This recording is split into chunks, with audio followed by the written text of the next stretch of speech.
Tapi sebelum kita masuk pada materi, saya ingin santai dulu dengan panjenengan. Ini terkait dengan kompetensi penghulu kita, sekaligus nanti terkait dengan moral masyarakat kita yang hari-hari ini terus ada hal-hal negatif yang muncul di tengah-tengah masyarakat kita. Kita akan saksikan salah satu penghulu kita yang menikahkan pengantin. Monggo nanti kekurangannya gimana, kelebihannya gimana. Ayo Pak, kita yang pakai baju ya seragam APRI kita saksikan dulu. Saya yakin panjenengan sudah menyaksikan, tapi nanti monggo kita komentari biar kita lebih tahu kelebihan dan kekurangan kita masing-masing.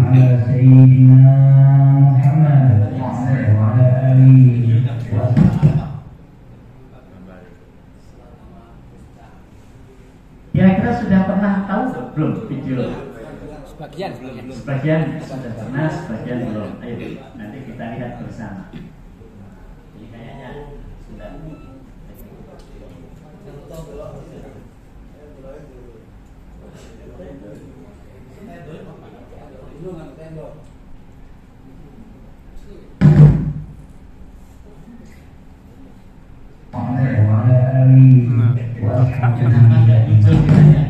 Ayo yang pintar IT monggo.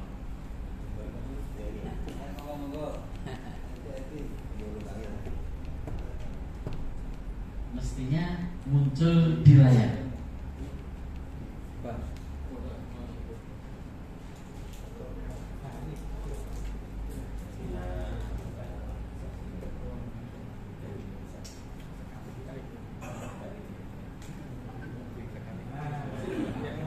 Sudah bisa melihat Bapak-bapak? Oh belum. Coba dimulai dari nol. Allahumma sholli wa sallim wa karim ala sayyidina Muhammad wa ala alihi wa ashabihi ajma'in. Ya akhina Abdul Hamid siapkan pulpen dan kertas, tapi kita kritisi kekurangannya apa, kelebihannya apa. Allah Ta'ala bihi min insan bi ma'rufin aw tasrihin bi ihsan. Akhina Abdul Hamid bin Muhammad Nawawi angkahtuka wajatuka maktubataka nilu eka rizki prafili ta'aywa iwayan winata bitauki waliya bitauki waliha wali hakim ya bimahri khaddam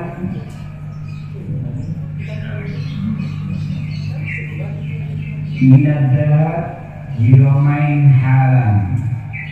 Saudara Abdul Hamid bin Muhammad Nawawi, saya nikahkan saudara, saya kawinkan saudara dengan tunangan saudara yang bernama Nilu Eka Rizki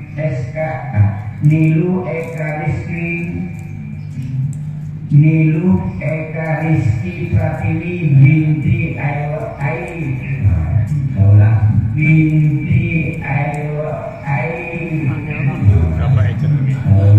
Bapak susah.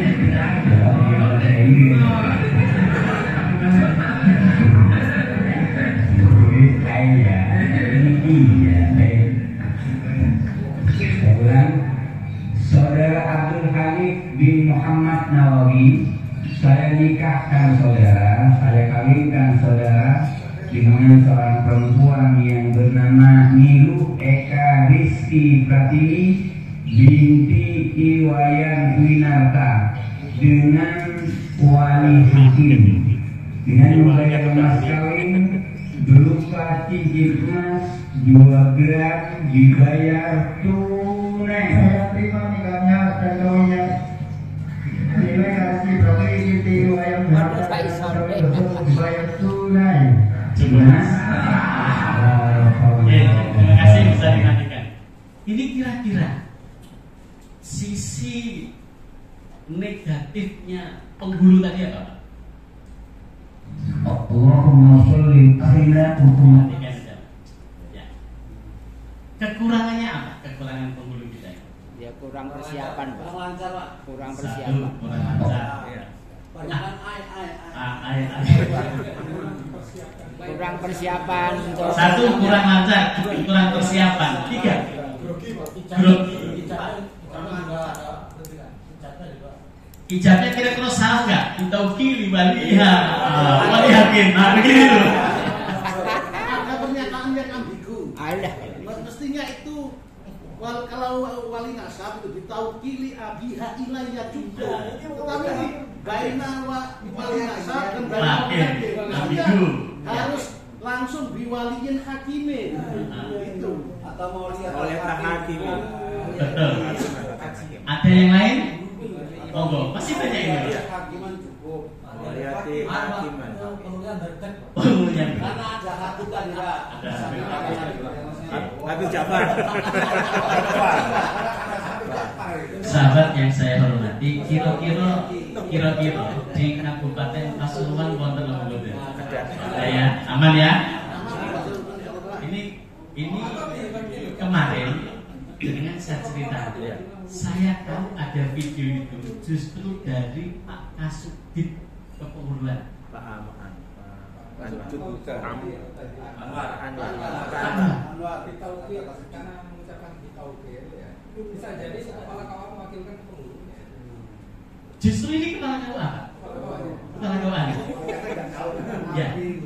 Saya tahu dari beliau, dari Pak Kasubdit itu tanya, Pak, ini Jawa Timur apa tidak? Pak Yai Amanullah juga ditanya. Saya nggak bisa jawab karena saya baru di Kanwil Kabupaten Jawa Timur, di bidang Quraisy sini. Saya nyerahkan ke Paman. Paman jadi bagian Jawa. Paman itu jawabnya pinter. Oh, ini bukan Jawa Timur, Pak. Nilu. Ya, Nilu. Bali, Bali. Padahal ini tetangga kita. Pasuruan ngitan terus.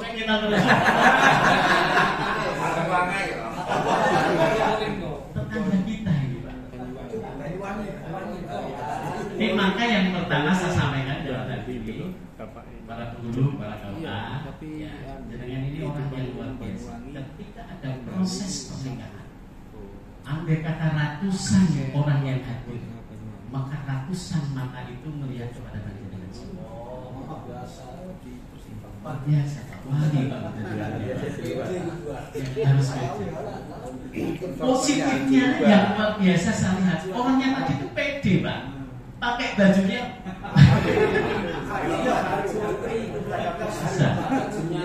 Tapi ternyata melihat di situ ada orang yang pakai surban, jubah begitu ya. Salamannya aja di bawah, Pak. Angkah tukang wasawat. Mestinya tidak harus begitu. Angkatlah tangannya ini. Performanya kurang. Dan tangan kiri boleh pegang mic, tangan kanan boleh berjabat tangan. Ngelihat nama manten yang susah itu karena jauh, Pak. Ada metode mestinya. Cukup surat nikah. Itu kan bisa, Pak, dipegang di tangan kiri begini. Sambil kita jabat tangan. Bisa. Enak begitu. Daripada ini juga di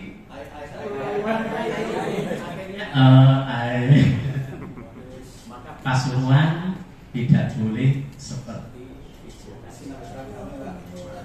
Insya Allah aman dia Pasuruan ya. Bagiannya Pak Kasih Bimas itu nanti. Kejayaan itu, Pak. Tapi saya yakin Pasuruan tidak akan pernah seperti itu. Karena Pasuruan ini ada Sidor Kiri, ada Al-Yasini, ada banyak ada Dalwa. Dua anak saya pernah mondok di Pasuruan. Yang anak ketiga saya dulu di Al-Yasini. Ada yang alumni Al-Yasini. Yang keempat anak saya masih di sini perempuan. Di Dalwa. Sambil sampah. Yang kelima belum, Pak, masih SD, Pak, kelas 3. Wah, kayak Pak Wisma iya. Senangnya. Yang kedua kita lihat satu lagi, Pak. Ini terkait dengan moral, Pak. Pikir, Pak. MUI Gresik. Ini kambing tadi.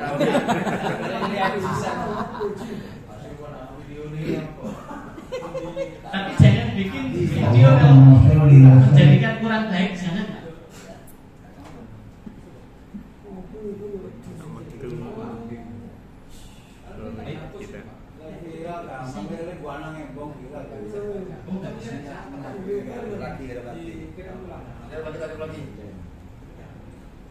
Ini ada ceritanya nanti, ada ceritanya.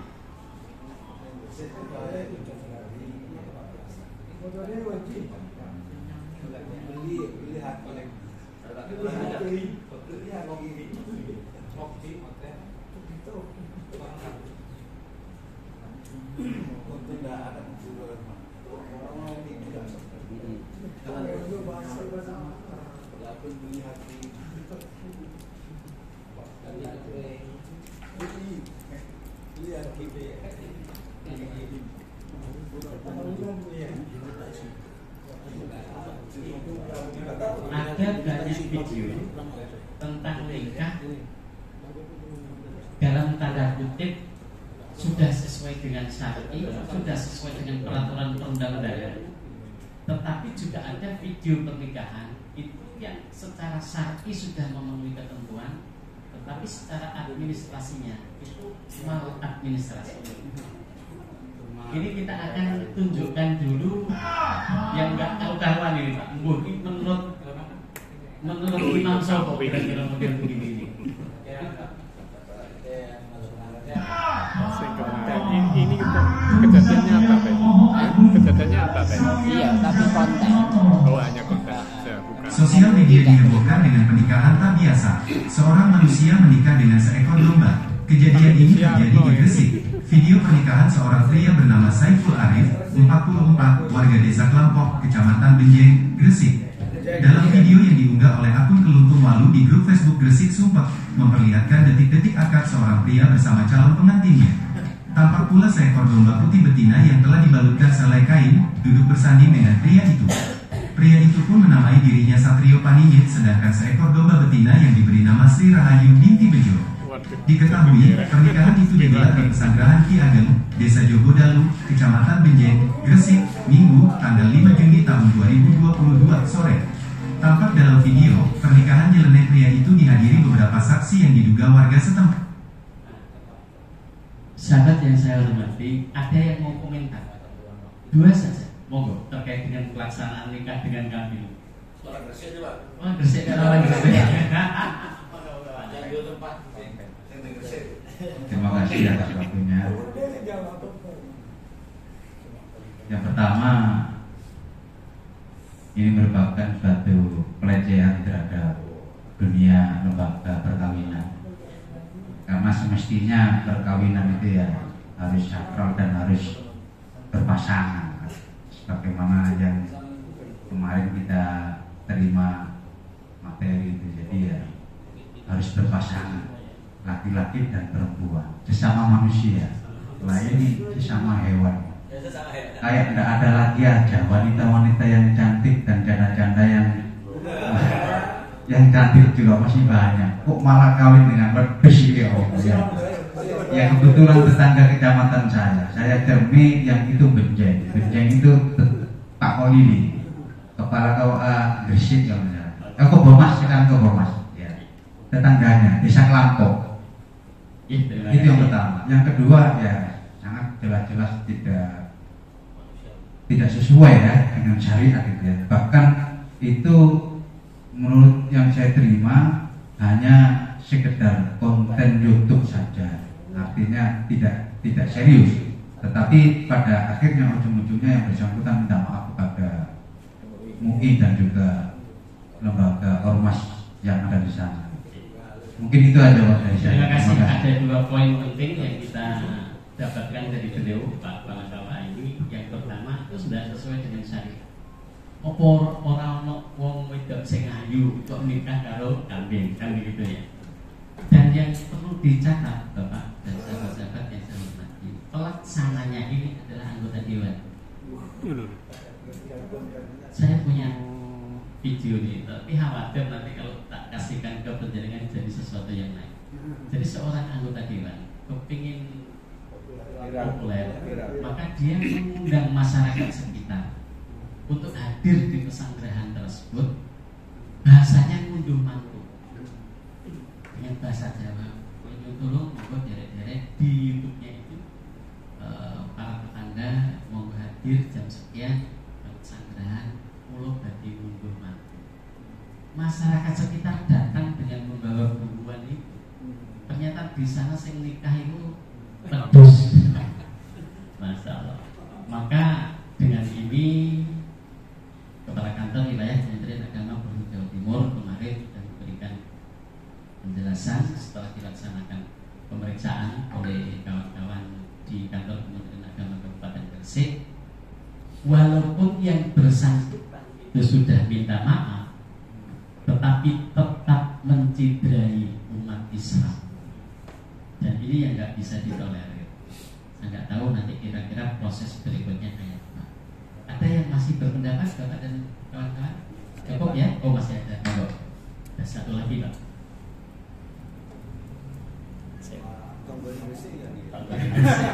Terima kasih. Lamongan Pak, tetangga Iya, saya. saya aslinya Brondo. Jadi Tonggoni Gresik. Masih berodong. Belum kawin, berodong. Jadi semenjak ada yang viral itu kemudian saya ngikuti di TV, ternyata sampai tadi masih ada. Dan tadi itu yang bersangkutan kemudian meminta maaf karena MUI menyampaikan keberatannya, bahkan DPRD pun menyampaikan keberatannya, termasuk beberapa ormas dan lembaga. Nah, kalau dihubungkan dengan hadis yang kita tahu bahwa 3 pura-pura atau 3 golongan menjadi kenyataan, ya ini kan terkena ini gitu ya. Pura-pura walaupun niatnya konten tapi kan menjadi nyata gitu ya. Maka itulah kemudian tidak diterima oleh MUI. Sehingga nampaknya itu yang bersangkutan niatnya itu konten, tapi karena sudah masalah agama begini, kayaknya akan diberikan hukuman sanksi oleh DPRD gitu ya. Amin, mudah-mudahan. Itu saja tambahan. Terima kasih.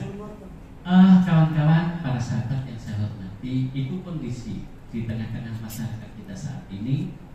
Cara untuk mendapatkan popularitas terkadang menyalahi etika masyarakat, menyalahi etika agama, atau menciderai dirinya sendiri. Beberapa pekan yang lalu kita juga melihat, ini masih di konten video, kali ini sebenarnya baik ya, ini yang ketiga ini ada nikah massal 22 calon pengantin yang tidak saling mengenal. dengar. Kejadiannya di Kabupaten Sidoarjo. Ini juga sama seperti yang pertama tadi. Pak Amanullah, Kepala Seksi Subkoordinator Seksi 3 Kepenghuluan di Kanwil itu juga sama oleh Pak Kasubdit Kepenghuluan. Pak, berita ini benar tidak? Nikah tidak saling mengenal. Kok bisa? Coba mana dokumennya? Kalau yang telepon hanya Pak Kasubdit, kita enak Pak, klarifikasi cukuplah dengan data-data yang ada. Tetapi setelah itu Pak Aman ditelepon oleh salah satu wartawan CNN Nasional Jakarta yang menanyakan perkara yang sama tadi. Maka mau tidak mau saya dengan Pak Aman harus berangkat Pak ke lokasi untuk melihat dokumennya. Kemudian alhamdulillah saya datang pada hari kedua ke lokasi KUA maksud saya.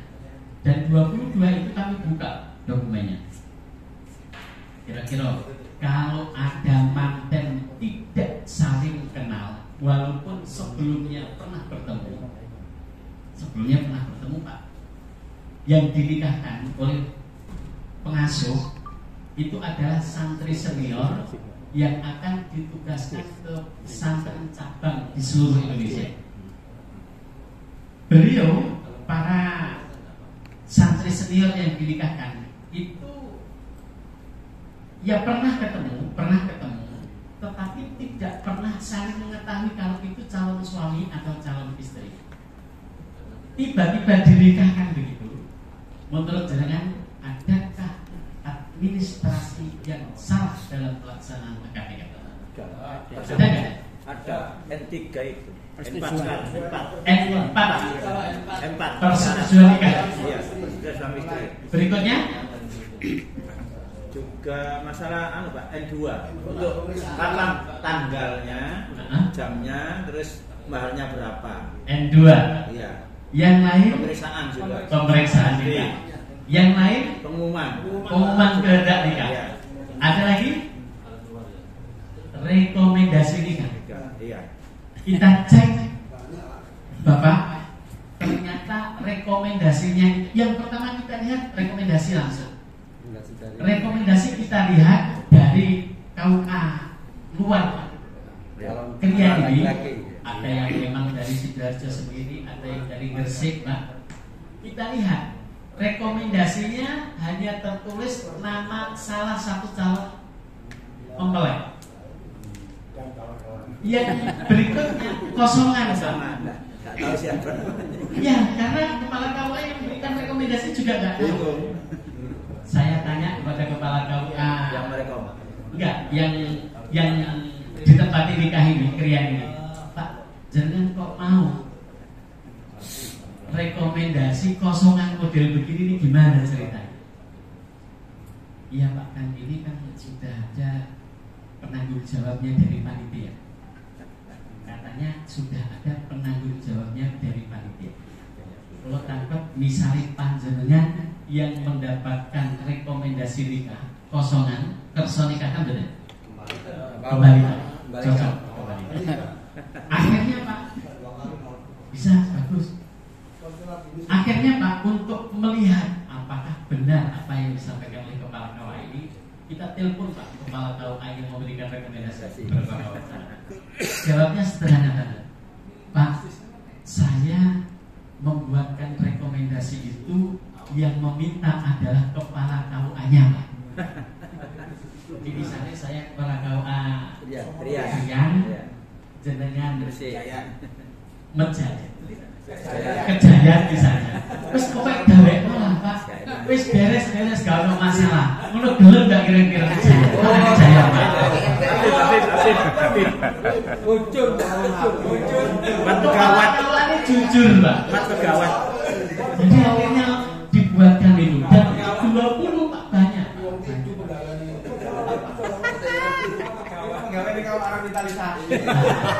Jadi satu kesalahannya KUA adalah menerima dokumen berkas nikah, ya dokumen atau berkas nikah yang belum rekomendasi tidak ada namanya, kemudian diterima. Berikutnya rekomendasi ditulis dengan tangan. Nulisnya itu sesaat sebelum pernikahan, karena sampai 1 minus hariannya itu belum tahu siapa calonnya, siapa belum tahu, dirahasiakan oleh bapak. Yang kedua N2 persetujuan nikah yang berapa? N4 persetujuan nikah zaman saya dulu masih N3. Iya, N4-nya itu kosongan, belum ada tanda tangan, sama belum ada namanya Pak, sama.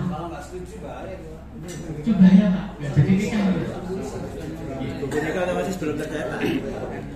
Gak bisa dicetak kalau belum. Iya. Berikutnya lagi tidak ada pemeriksaan nikah. Gak ada pemeriksaan nikah. Nikah, oh beliau tahu kalau si A ini akan menjadi suaminya misalnya, itu sesaat setelah nikah. Waktu nikah masih belum tahu Pak. Ini masih perempuannya di dalam, lakinya yang dinikahnya di dalam.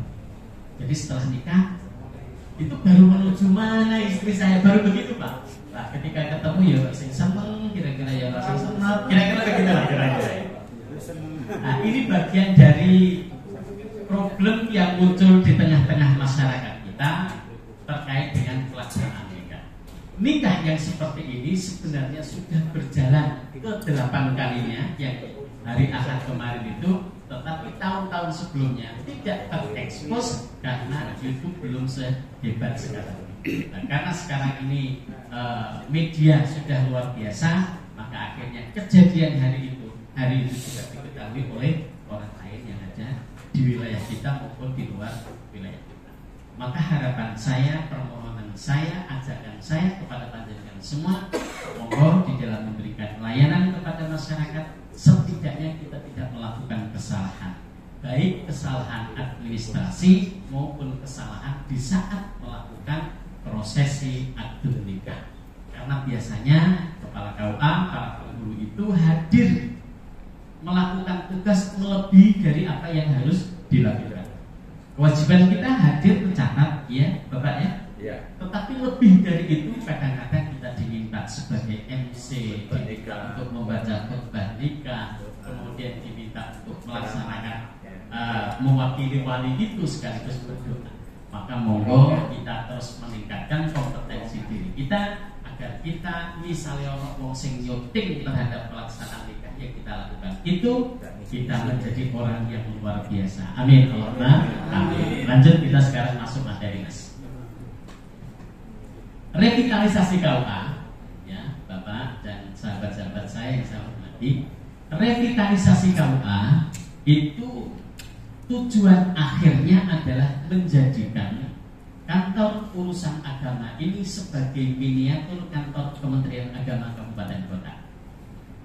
Pak, bagaimana terkait dengan SDM-nya yang tadi disebutkan kok kurang? Tidak usah khawatir karena sudah dipikirkan. Sekarang sudah ada PMA baru, nanti kita lihat di dalam slide itu. Ada PMA terkait dengan pengangkatan P3N. Sudah baca? Ya. P3N itu nanti akan membantu tugas para penghulu. Kalau dulu tahun ya 90-an sampai 2000 ya kira-kira begitu, penghulu itu berada di masing calon pembantu penghulu itu ada di masing-masing desa atau kelurahan. Maka dengan aturan yang baru ini bahwa P3N pembantu pegawai pencatat nikah itu berkantornya di KUA kecamatan. Tidak seluruh kelurahan atau desa nanti ada pembantu penghulu itu, tetapi mungkin wilayah kita yang satu desa ada satu kecamatan ada 15 desa misalnya, maka mungkin karena keterbatasan tenaga kita bisa jadi akan ada 3 atau 5 P3N. Ini bahasa P3N ini juga membingungkan hati Pak, karena PPN-nya sudah nggak ada. Sekarang kan jadi penghuluan ya. Iya. Tapi kok munculnya P3N? Nah ini agak membingungkan juga. Tapi tidak apa-apa. Selama kita paham tidak apa-apa menurut saya. Jadi nanti kepala KUA kecamatan panjenengan semua ini dapat membuka peluang untuk pendaftaran para calon P3N kita. Kapan pendaftaran calon P3N itu bisa dimulai? Yang jelas di 2022 ini belum bisa. Mengapa seperti itu? Karena DIPA untuk memberikan honor kepada P3N belum muncul. Kita berharap mudah-mudahan di 2023 nanti DIPA kita sudah muncul honor untuk P3N tersebut. Jika honor P3N nanti sudah muncul di DIPA kita, baik di bidang kurais maupun misalnya di seksi Dimas Islam kantor Kementerian Agama Kabupaten Kota se-Indonesia tentu, maka saat itu kepala KUA sudah bisa memulai untuk menerima pendaftaran calon P3N. Syaratnya 1, lulus S1 keagamaan, bisa fakultas dakwah, fakultas usuluddin, fakultas adab dan seterusnya, fakultas keagamaan. Nanti bapak-bapak dan sahabat-sahabat yang saya hormati, misal dalam DIPA kita di satu kecamatan itu tertulis membutuhkan 3 orang P3N, maka kita bisa menerima pendaftaran calon P3N itu sampai 10 orang. Terus? Kepala KUA berkewajiban melakukan apa Pak? Seleksi atas para calon P3N tersebut. Terdiri setidaknya 3 poin. 1. Bagaimana bacaan Al-Quran mereka. Yang kedua, bisakah dia membaca khutbah nikah. Dan yang ketiga, dapatkah dia mengijabkan calon pengantin. 3 pokok ini adalah materi pertama yang harus diujikan kepada calon peserta atau calon P3N tersebut.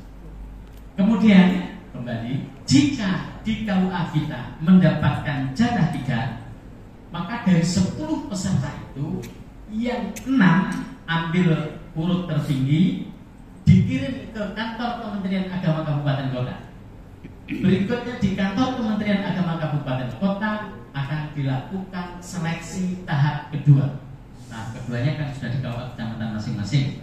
Maka tahap kedua dilakukan di kantor Kementerian Agama Kabupaten Kota. Yang melaksanakan seleksi itu adalah Kepala Seksi Bimas Islam dan timnya. Setelah dilakukan seleksi itu, maka diambil 3 urut 1, 2, 3, kemudian di SK-kan oleh kepala kantor, kemudian baru bisa melaksanakan tugas di KUA kecamatan Panjenengan masing-masing. Tugas pokoknya apa pembantu penghulu ini? Tidak seperti dulu Pak. Kalau dulu P3N itu tugasnya adalah menjemput dan mengantar kepala KUA atau penghulu yang menghadiri nikah di wilayah desa atau kelurahan tersebut. Tapi tugas P3N yang nanti akan dilakukan ini adalah melakukan tugas sebagaimana yang dilakukan oleh penghulu. Tetapi P3N itu baru dapat melakukan tugas kepenghuluannya setelah mendapatkan tugas dari kepala KUA. Jadi itu Pak. Tidak ada ancaman dalam hal ini bagi kepala KUA atau penghulu. Wah ini ancaman. Alhamdulillah. Yang kedua, ini PMA-nya belum turun. Ini baru informasi yang saya dapat dari Jakarta. Bocoran halus. Boleh dipegangi, boleh tidak. Tapi ini sudah dibahas oleh tim di Jakarta. Terkait dengan kekurangan penghulu kita, terkait dengan kekurangan tenaga kita.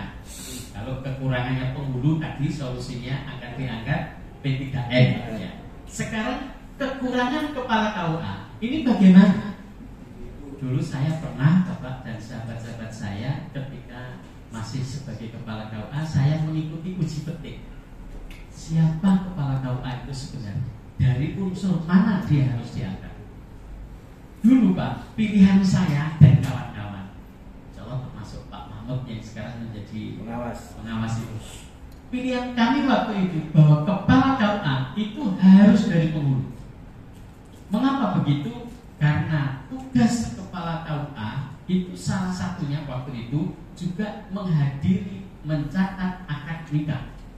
Maka kalau tidak dari penghulu, dia belum tentu bisa melakukan tugas itu.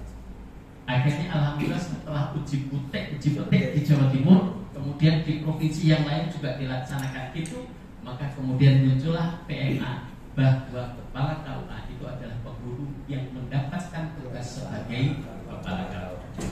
Nah nanti Pak, ini akan kembali kepada era 90-an lagi, 90-an awal ya, bahwa penghulu, bahwa kepala KUA itu nanti insya Allah tidak harus seorang penghulu. Cewek boleh Pak. Cewek penghulu sama kira-kira begitu.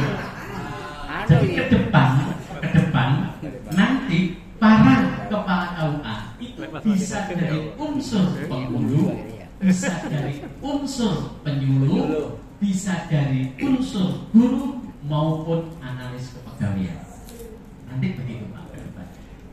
Kita masih menunggu PMA-nya belum turun. ini dalam rangka melihat kondisi real di lapangan bahwa kepala KUA ini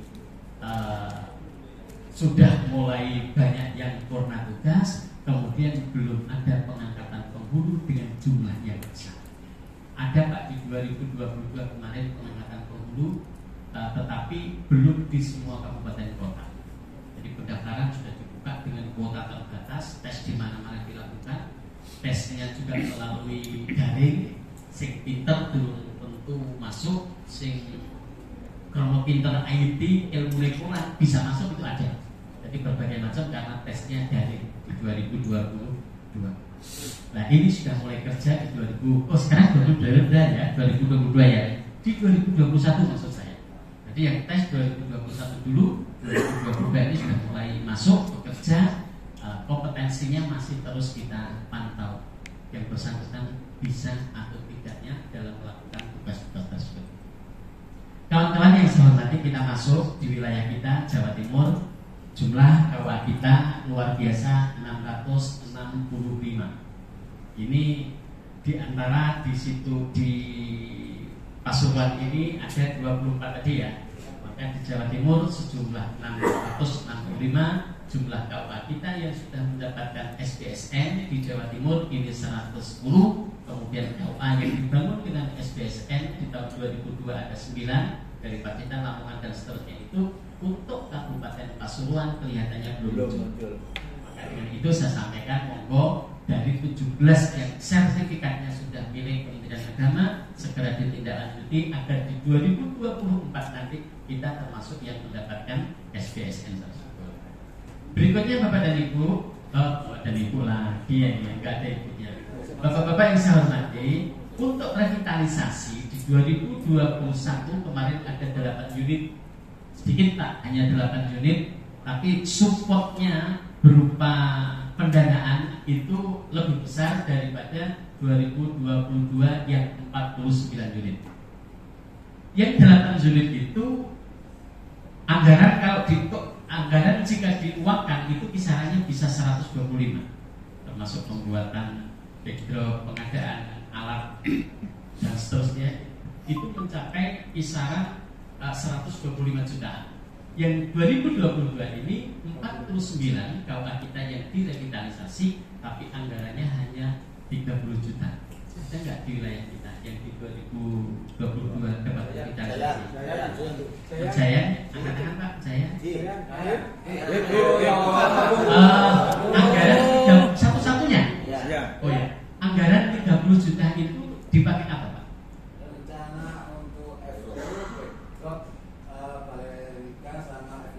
Berarti 3 titik nanti ya.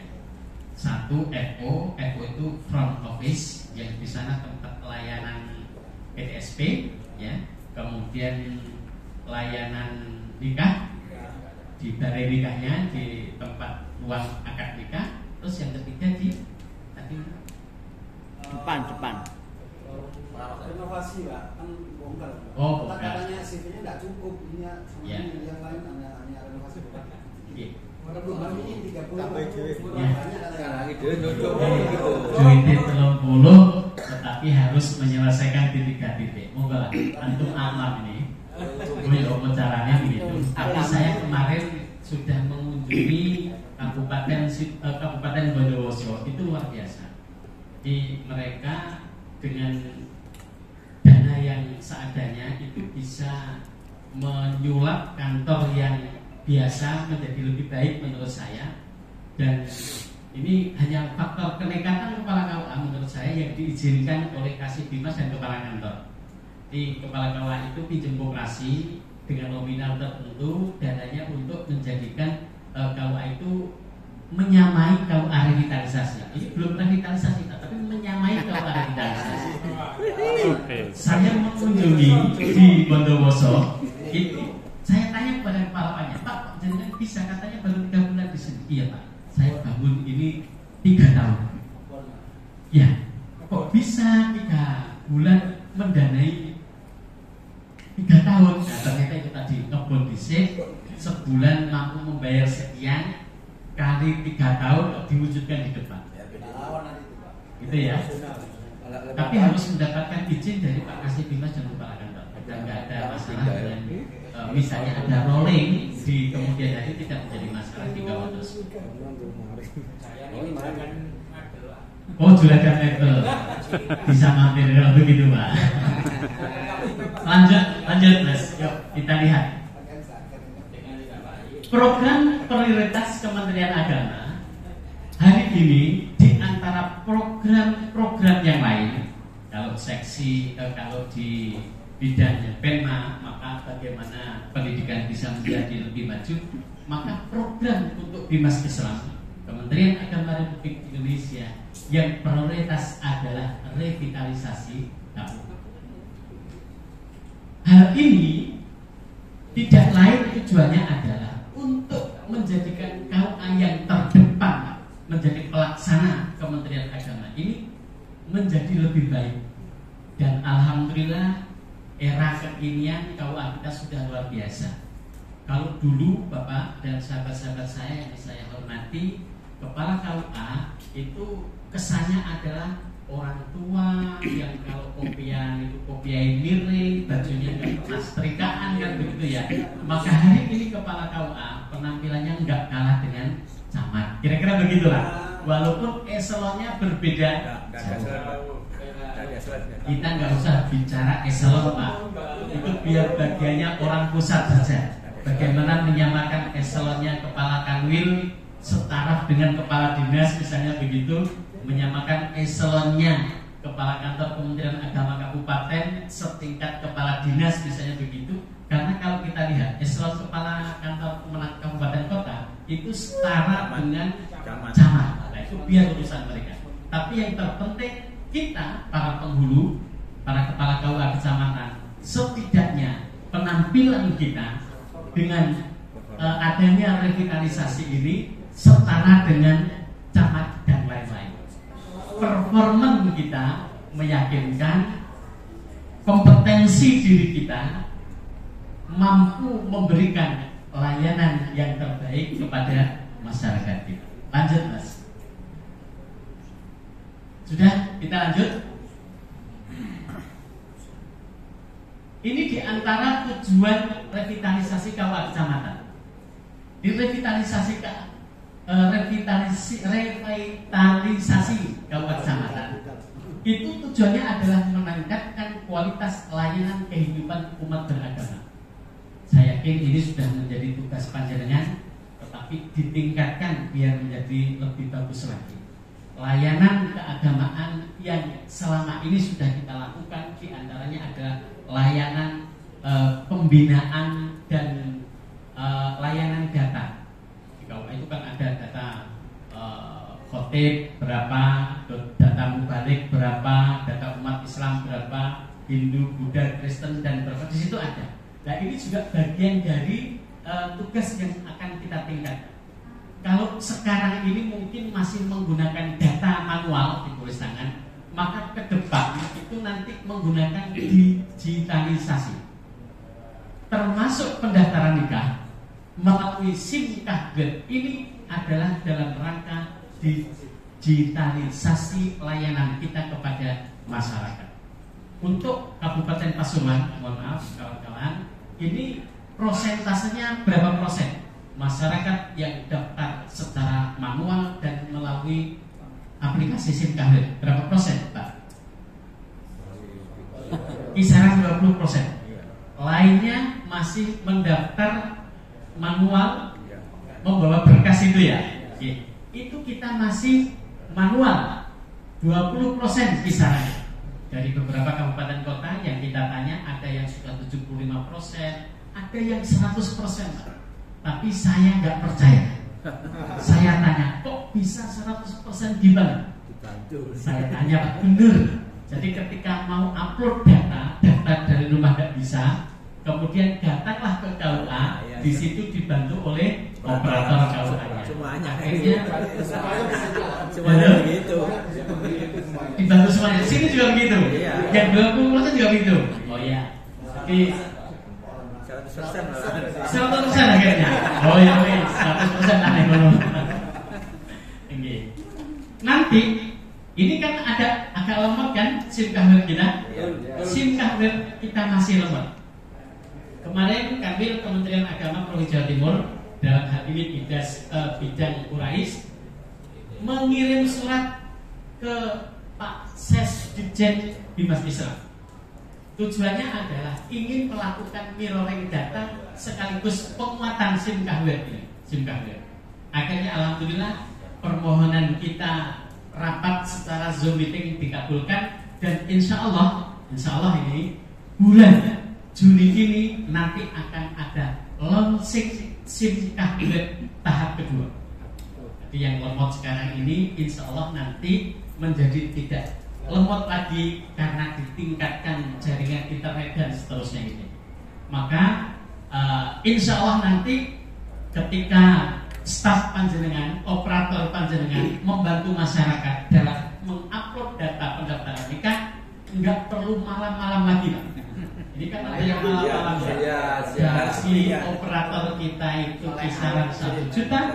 Mari ngono malam-malam itu mestinya ngerjakan istri tapi justru ngerjakan SIM kahwir itu. Nah, ini insya Allah dalam waktu dekat nanti akan ada launching informasi dari Direktorat Bimas Islam untuk meningkatkan kualitas sekaligus kuantitas SIM kahwir kita ini.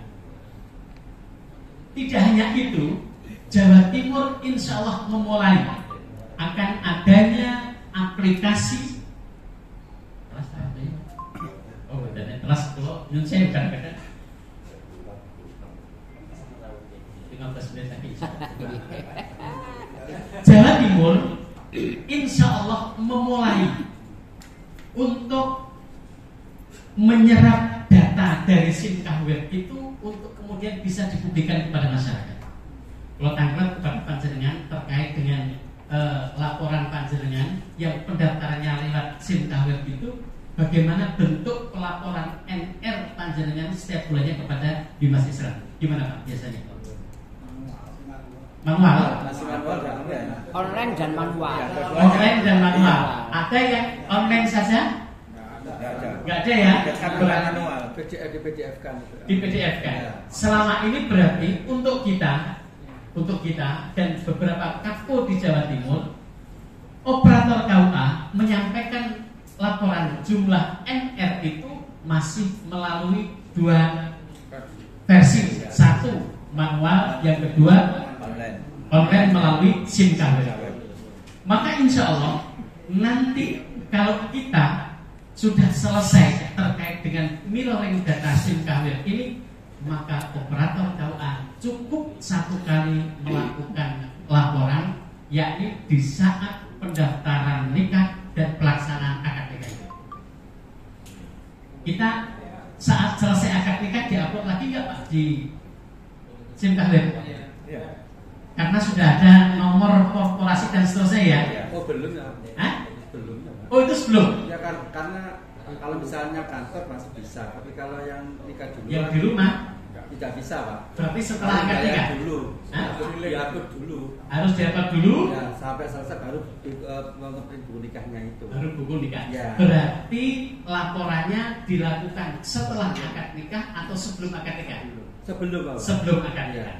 Nanti mirroring data yang kita usulkan ke Direktorat Bimas Islam Pusat ini, maka tugas kita hanya 1 kali saja laporan. Tidak perlu menggunakan form model apa Pak namanya?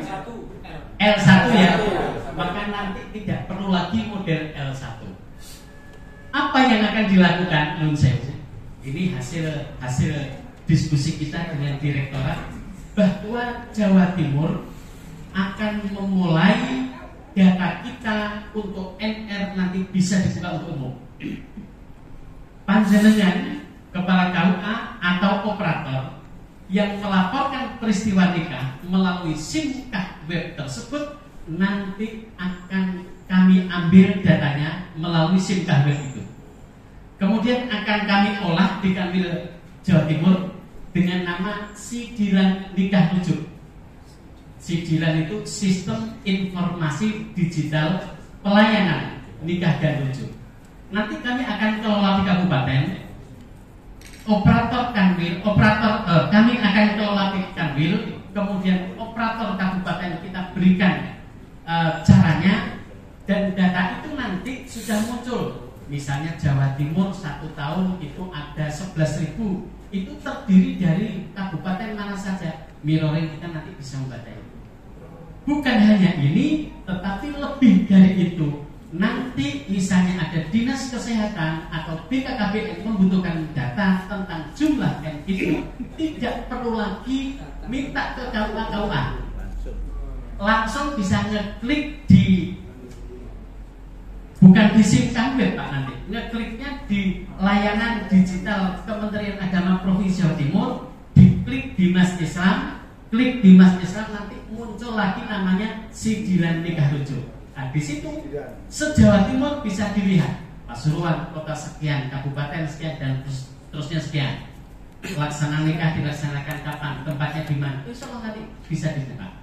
Nah, ketika data itu sudah bisa kita lakukan, maka berarti orang stakeholder kita membutuhkan layanan data kita, tidak perlu lagi telepon kita minta data secara manual, tapi langsung membuka aplikasi di web kita. Mereka bisa tahu, oh nikah di kecamatan Rembang ada sekian. Kenapa sedikit? Ya karena banyak yang nikah siri, misalnya begitu. Ini contoh saja. Ada yang dari Rembang Bapak itu Pak, itu pojok revitalisasi Pak. Pojok ini. Oh, operatornya. Ya. Lanjut Mas. Revitalisasi Pak. Revitalisasi. Ini tugasnya berat. Jadi revitalisasi itu setidaknya nanti juga mengurangi angka nikah siri itu. Siap ya? Siap, alhamdulillah. Kita lanjut. Tambah akeh. Lanjut Mas. Tambah akeh. Lanjut kita. Lanjut. Lanjut lagi. Nah, ini Bapak dan sahabat-sahabat yang saya hormati.